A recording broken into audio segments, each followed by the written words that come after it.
queste alghe, e dopo queste nicchie diventano ancora sottodivise. Questa è una cosa tanto interessante. Un esempio tanto bello per quello sono i Petrochromis.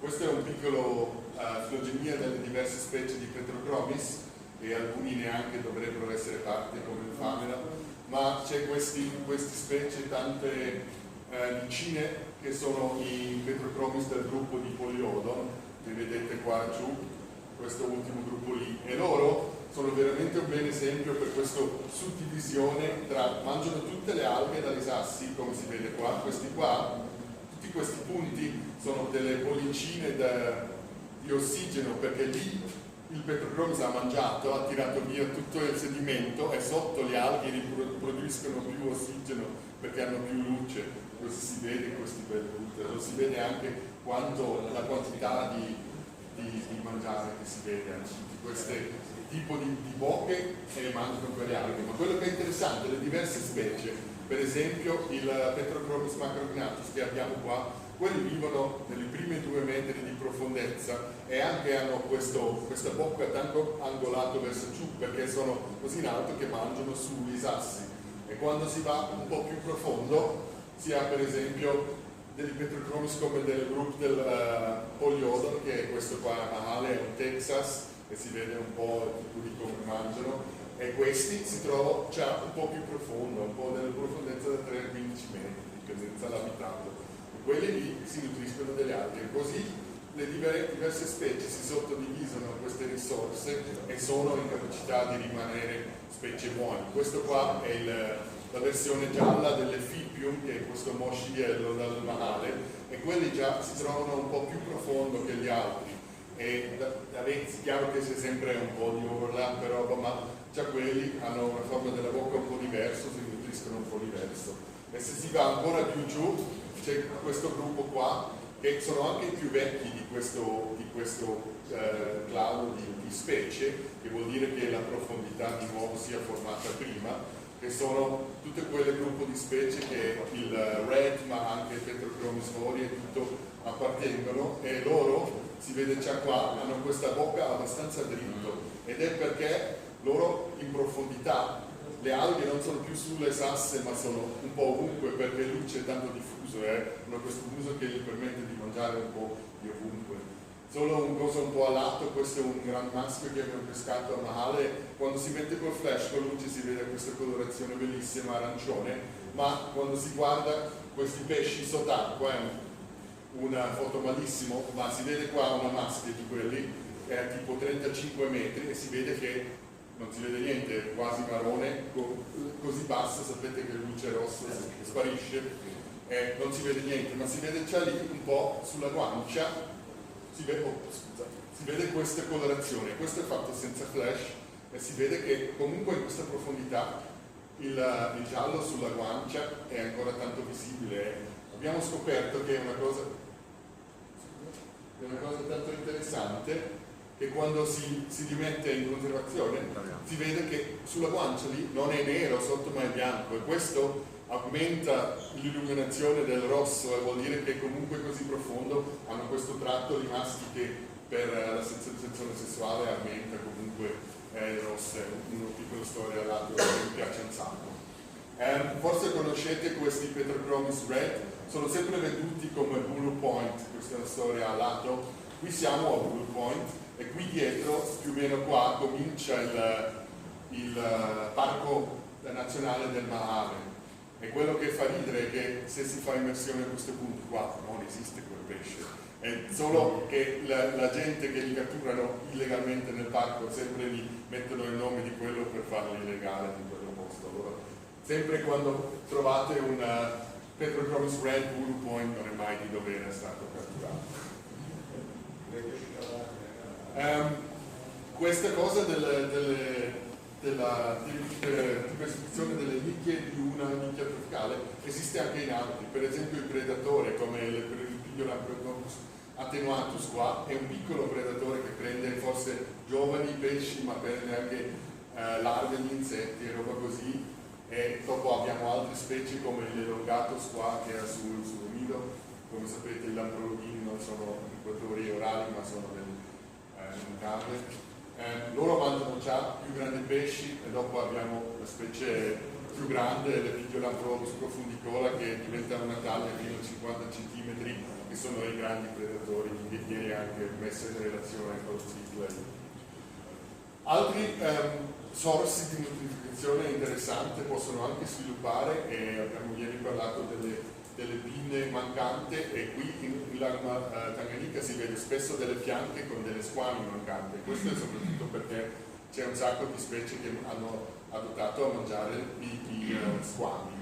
Questo è il Plectodus treleni, una specie tanto bella, che sono incubatori bucali ma biparentali, e spesso loro lasciano libero i piccoli che si nutriscono e dopo li riprendono in bocca, che è un po' una strategia diversa. Ma una cosa interessante, veramente i denti di questi pesci sono fatti come sì, che sono veramente fatte per tirare via questi squami dai fianchi degli altri pesci. Questo è un po' un caso speciale di nutrimenti. 2 o 3 storie su quello perché mi piace così tanto. Questo in fase non riproduzione, in fase normale, questo pesce ha questa colorazione qua che va in giro. Se conoscete un po' le specie della Tanganica sapete che c'è poche che hanno questa colorazione con queste righe, ma una che ci viene in mente direttamente sono i Cifotilapia, che hanno esatto questa colorazione, e evidentemente c'è anche ancora delle laborogline, ma poche, e evidentemente qua abbiamo di nuovo quella mangiatore degli squami. E un pensiero evolutivo è sempre perché sono così simili, può essere che mimetizzano quelli, può essere che no, e se quando si vede solo un foto qua, questo è un Cifotilapia, ma questo è il Plectodus, e veramente sono tanto simili, e anche sono spesso visti assieme. Dopo il pensiero è sempre diretto, cosa fanno? Questo, una cosa bella che vediamo qua, anche i perissodini, che sono i mangiatori squali, di solito sul corpo hanno un numero di banda che è fisso, che è di più di quelli che è il Cifotilapia, ma quello che evolutivamente hanno fatto il sviluppamento del corpo è che mettono 2 bande assieme per avere il giusto numero di bande che somiglia a quello del Cifotilapia, e spesso si vede ancora questa banda qua che trovo che è una cosa evolutiva abbastanza interessante. Noi dopo abbiamo fatto un studio per vedere quali sono davvero i predi di questo pesce, e cosa abbiamo fatto? Abbiamo preso gli squami fuori dalla pancia di questo pesce e li abbiamo sequenzati, e abbiamo visto che queste sono le diverse prede che abbiamo trovato, e vediamo che mangia un po' di tutto, che sembra che non imita il Cifotilapia per essere predando sulla Cifotilapia, ma quello che fa è che va con il Cifotilapia, di cui gli altri pesci non hanno tanto paura, e vanno con loro, e così si avvicinano e si beccano gli squami. Andrea, io non ho letto l'articolo, ma sapevo che anche perché la Cifotilapia non preda di giorno, sì, forse può avvicinare, ben essere. Sì, esatto. Interessantemente questo tipo di mimetizzare, tutte le altre specie di mangiatori di squami hanno un po' il loro modello. Questo è il più comune, il Perissodus, e in tanti posti assomigliano un sacco il killifish della Tanganica, che evidentemente anche non predatori e spesso li assomigliano anche con la colorazione della caudale e tutto quello.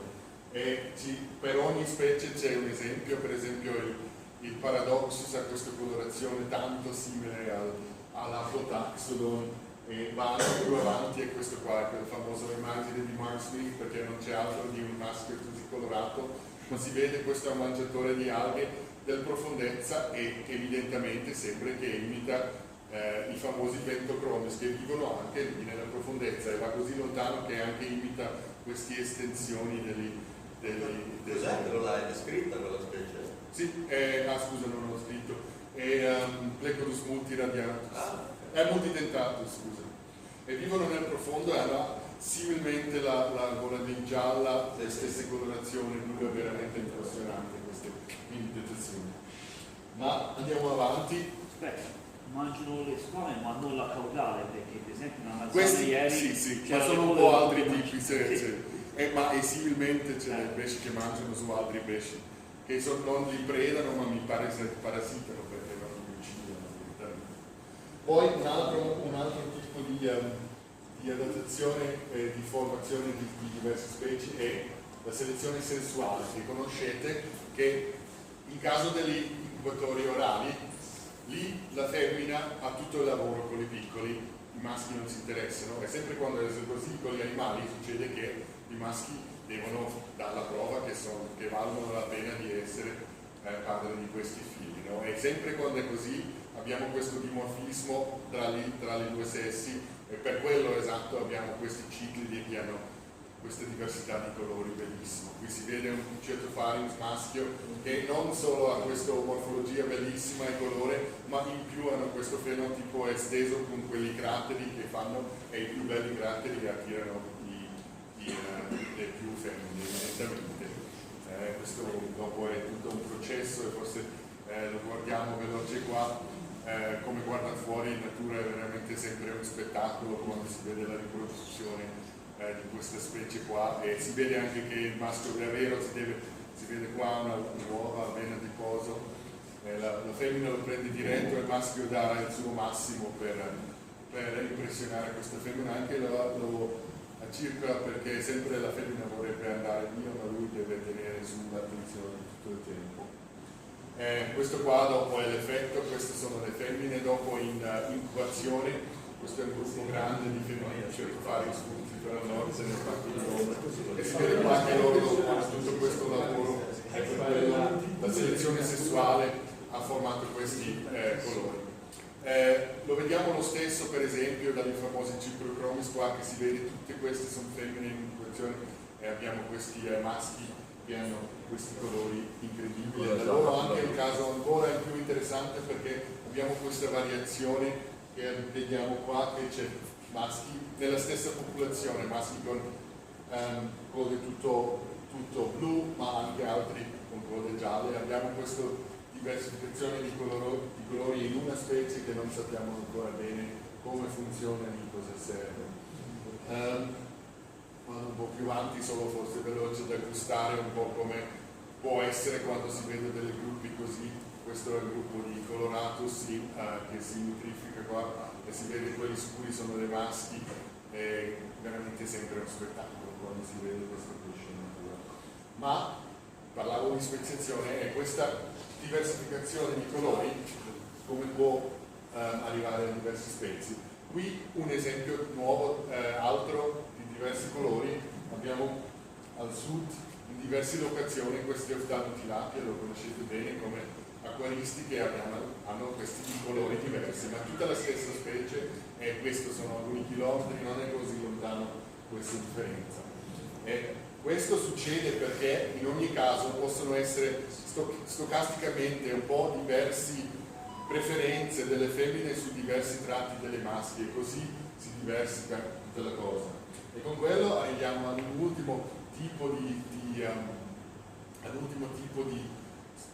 diversificazione che può capitare, che se si immagina durante i tempi il lago cambia livelli, e se si immagina tutte quelle popolazioni, se il lago va tanto giù finiscono tutto allo stesso punto, e dopo hai diversi tipi, e se tutto quello era così lungo che questi tipi diversi erano specie diverse, arriviamo all'ultimo punto che volevo farvi vedere, che l'ibridazione naturale delle specie ci ha formato. Uso veloce forse qua un esempio dagli Tropheus, che li conoscete anche tutti meglio di me. Abbiamo diversi gruppi qua, ma vediamo che questo gruppo qua degli neri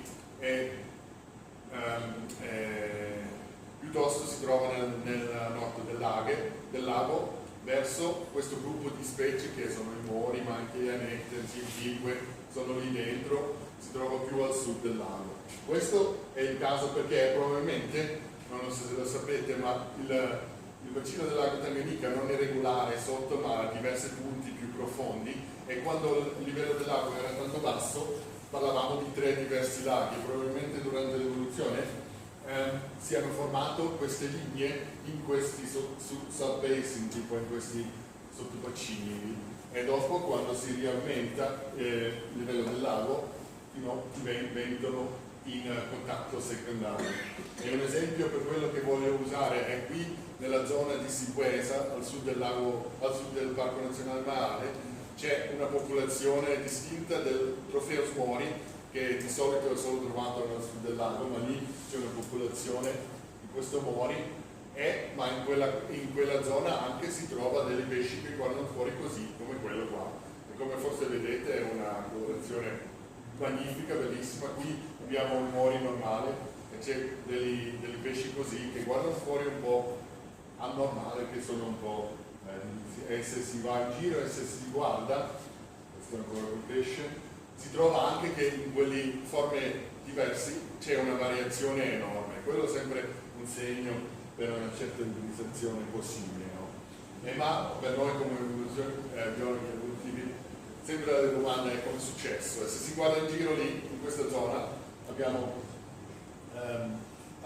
degli altri specie di Trofeus come quello qua, che l'esperienza non può essere che quello fa parte, ma anche vicino abbiamo i Kirschfleck e al sud troviamo i Kaiser lì, e dopo per noi evidentemente la domanda è chi sono, chi ha utilizzato coniglie per fare questi pesci.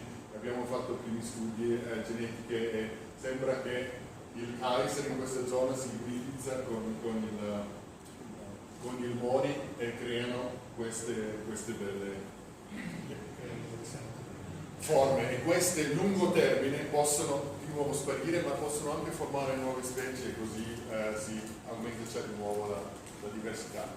Qui adesso siamo a un altro tipo di variazione che può creare nuova diversità, e questo è il comportamento, perché abbiamo per esempio dei pesci, per esempio come quelli qua, i famosi Enantiopus, che hanno un tipo di riproduzione particolare, che fanno questi crateri, ma tutti maschi assieme come un black, e dopo le femmine vengono e scelgono il più bello di tutte. Sempre quando lo vedi è lago spettacolare, immenso, di vedere tutto quello.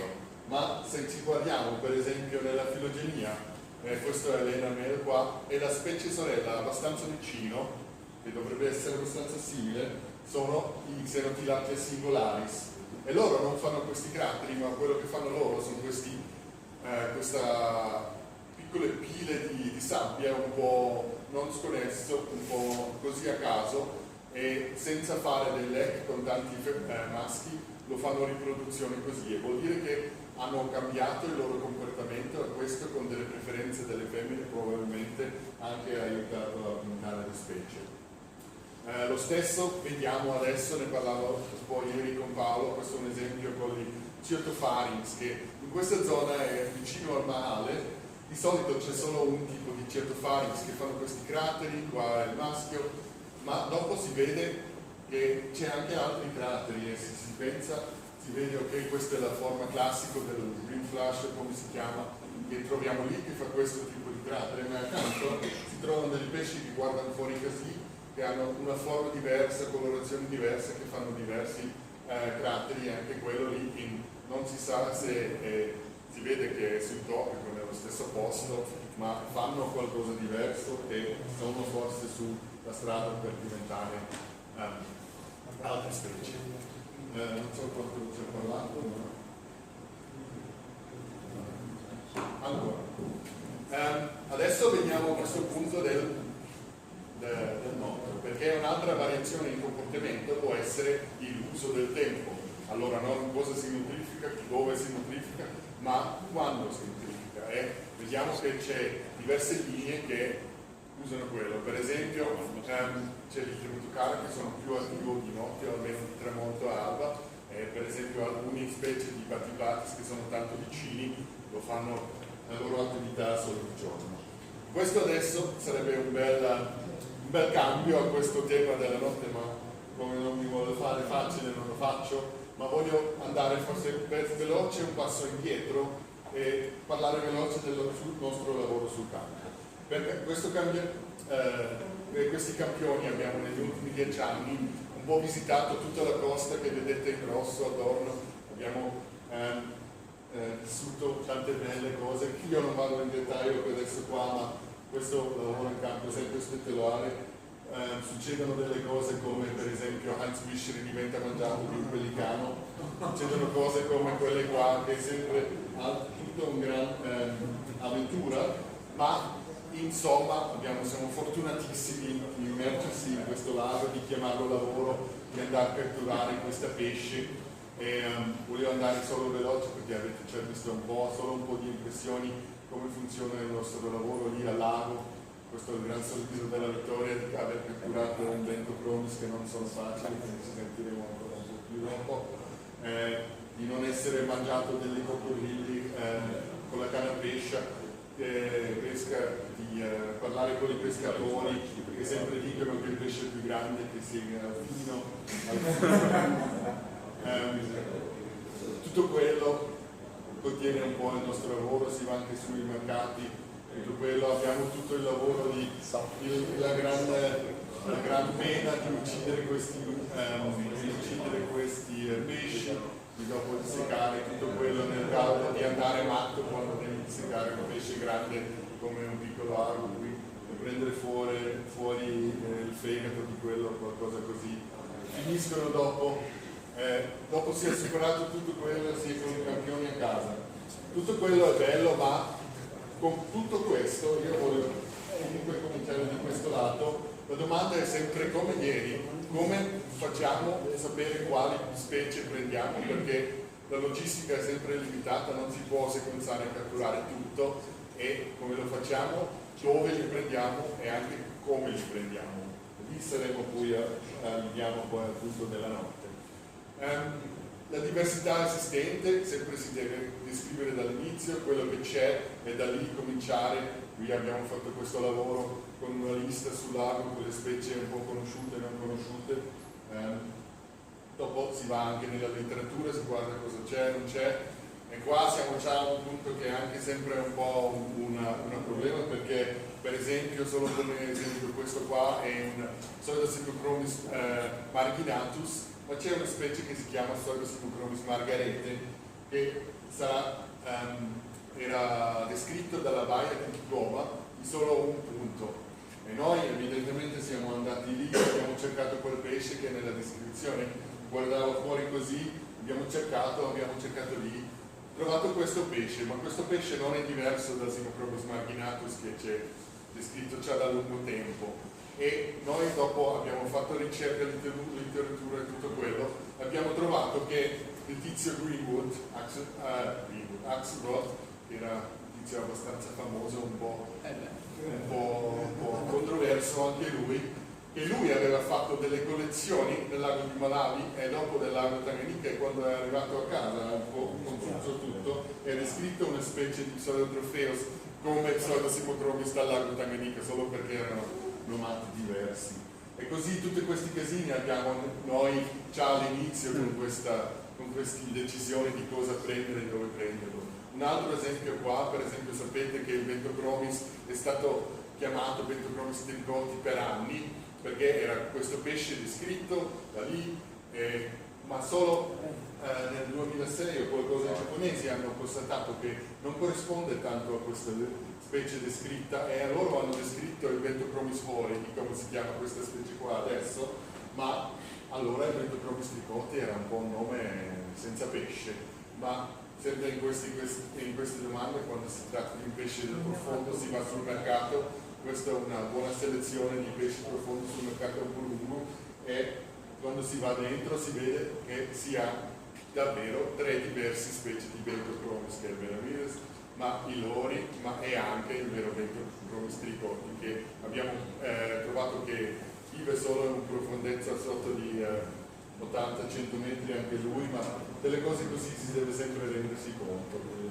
Abbiamo un maschio di questa specie, anche si vede che non ha colori perché vive così profondo, quindi non si vedrebbe i colori. Un'altra considerazione sono sempre le variazioni geografiche, come lo conosciamo dall'Itrophäus per esempio, perché non possiamo andare lì e fare campioni di ogni posto di trofeos dove guardano fuori un po' diverso, allora si deve sempre anche prendere questo in considerazione. Variazione morfologica, che gente che dicono che i Pentachromis lì hanno la dorsale puntita, lì hanno rotonda, deve essere qualcos'altro, non possiamo mai campionare tutto quello. E un altro problema che abbiamo è la varietà ecologica, che per esempio tutti questi pesci che vedete qua che sarebbero stati nomati temporalis, ma si vede che c'è un sacco di diverse forme e adattazioni a diversi posti nel lago. Tutto quello è sempre da considerare, ma il più grande problema per noi è che tanti di questi pesci vivono nel profondo. Questo è un altro esempio del Bellichromis centrocomides, che forse avete sentito recentemente, che è stato trovato vivo, ma sono rimasti con un esemplare solo, e sembra che rimanerà un pesce enigmatico per tanto tempo. E c'è un sacco di questi pesci. Quando lo abbiamo trovato la prima volta io l'ho messo di nuovo, e questo è morto, io l'ho messo al lago, ho fatto una foto, l'ho postato, avevo dei commenti esplodere su Facebook, ma abbiamo avuto così campioni in quest'anno di quelli che anche sono riuscito a mangiarlo, perché sempre quando un pesce superarlo si deve anche assaggiarlo. Giusto per... C'è un sacco di tipi di questo pesce, come questo Codinsi qua, che anche come Stenosoma vivono bassi e sono tanto difficili da raggiungere. Un altro esempio è il bello Trematocara macrostoma, che vediamo qua, che sarebbe un pesce di sogno di avere negli acquari, ma non l'abbiamo mai trovato neanche vicinamente vivo, sono sempre solo morti nelle barche dei pescatori. Ma tutto quello detto, tante di queste specie di profondità hanno questo tratto che ci aiuta tanto, che è che di solito di notte migrano in acque meno profonde, come quello Xenotilapia sima qua, che si vede con questi occhi grandissimi, è veramente adattato a una vita bassa, ma questo qua è filmato solo su una profondezza di 20 metri di notte da sud a Sandra. Si vede anche tutte le invertebrati e screen attivi. Una specie veramente bella. Per noi questo in realtà era il gran ragionamento perché cominciare a fare delle immersioni di notte. C'è anche altre specie come il famoso Red Princess di Labiata che fa lo stesso, gli esportatori che li prendono per gli ornamentali li pescano sempre alle 4-5 di mattina perché lì vengono su. Un altro gruppo famoso che lo fa sono i Trematocara, che recentemente sono stati importati, e anche loro sono sempre catturati in poca profondità ma di notte. È veramente impressionante. Nel sud questi vivono di giorno su una profondità di forse 60 metri o qualcosa così, queste specie, e dopo di notte, subito un'ora dopo che è buio, li trovi a 20 metri di profondezza al bordo. È un pesce di 5 cm e lì il terreno è abbastanza non ripido, vuol dire che fanno 3-4 km e 60 metri di livello in un'ora, due e dopo sono lì. Non si sa per niente perché vengono su e fanno quello, ma per noi è un gran vantaggio e anche interessante da studiare. Probabilmente è eviazione di predazione o delle cose così, perché ancora non sappiamo tanto se sono attivi di notte lì, se pescano o se vengono solo su a dormire. Ma la soluzione per tutto quello, come abbiamo detto, immersioni notturne. E abbiamo cominciato recentemente a fare un sacco di quelli che, come potete immaginare, in un lago con anche degli animali non così non spaventosi, ci si è sempre pensando in quelle cose, nei pericoli che c'è, e per quello anche quando si va in immersione di notte, guarda fuori un po' così quando siamo noi, cerchiamo di fare 3 cose. Primo, mettere tanta luce, secondo, essere in tanti, e terzo è immergersi super veloce. Qui non si sente, ma qui la collega fuori accanto della camera dice: dicono che non c'è coccodrillo, è troppo onde. E dopo si è soltanto